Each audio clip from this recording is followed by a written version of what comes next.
2-1 টাকা 5 টাকা 10 টাকা যা পারেন সাহায্য করেন, অন্যথায় এই ভিডিওটা একটু শেয়ার করেন। তোর মাথাটা একটু খোলেন, তো একটু খোলেন, আস্তে করে খোলেন। দর্শক, ওর মগজ একেবারে টলমল করতেছে দেখা যাচ্ছে।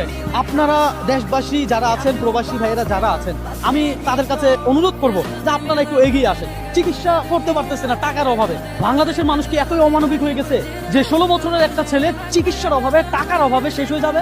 মাত্র 16 বছর বয়স। আমি সাধারণত ভাই চ্যালেঞ্জিং ভিডিও করি, এই ধরনের ভিডিওতে তো আমি কখনো আসি নাই। হ্যাঁ আনোয়ার ভাই, আসছি এই প্রথম আসছি। দর্শক, আমি চ্যালেঞ্জিং ভিডিও করে টুকটাক যতটুকু পারি মানুষকে সাহায্য করার চেষ্টা করি, তবে এই ধরনের ভিডিও এই প্রথম। তাই জন্য আমি বলবো আপনাদেরকে যে আপনারা সবাই আর্থিক দিক দিয়ে হেল্প করবেন, অন্যথায় এই ভিডিওটা শেয়ার করবেন। কেন করবেন? যেন যারা আর্থিক দিক দিয়ে সাহায্য সহযোগিতা করতে পারবে তারা যেন এই ভিডিওটা দেখে আর এগিয়ে আসতে পারে। আজগরের মা, আপনার কি কিছু বলার আছে দেশবাসী প্রবাসী ভাইদের? আমার প্রবাসীকে একটাই অনুরোধ, আমার ছেলের জন্য একটু ওরা পাশে দাঁড়ান। আমার একটাই ছেলে, আর আমার ছেলের জন্য একটাই ছেলে শুধু।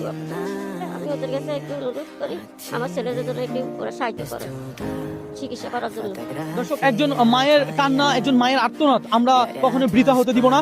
আমরা সকলে যেভাবেই পারি হয়তো ভিডিওটা শেয়ার দিয়ে পাশে দাঁড়াবো, অন্যথায় 10 টাকা 5 টাকা 100 টাকা যে যা পারি তা দিয়ে হলো আমরা তার পাশে থাকবো ইনশাল্লাহ। কিশোরগঞ্জের সাইদ ভাইয়ের পাশে যেভাবে আপনারা দাঁড়াইছেন, এই ছেলেটার পাশেও যদি আপনারা দাঁড়াই যান, ইনশাল্লাহ এই ছেলে সুস্থ হবে আর ভালো হবে। হ্যাঁ, আপনার এই অবস্থা কিভাবে হয়েছে একটু বিস্তারিত বলেন তো, আমরা শুনি সবাই।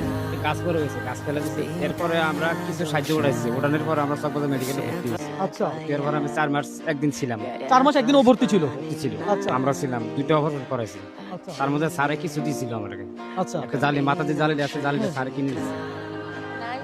মজকটায় টিস্যু নষ্ট হয়ে গেছে, মজক নষ্ট হয়েছে, মাথায় জালি আছে, হাঁটি করে হাঁটি নাই। তো আমি চাই এই ছেলেটা সুস্থ হোক, আবারও মাঠে খেলুক, পড়ালেখা করুক, মা বাবার দায়িত্ব নেক। আপনারা আপনাদের জায়গা থেকে ওকে একটু সাহায্যের হাত বাড়িয়ে দেবেন।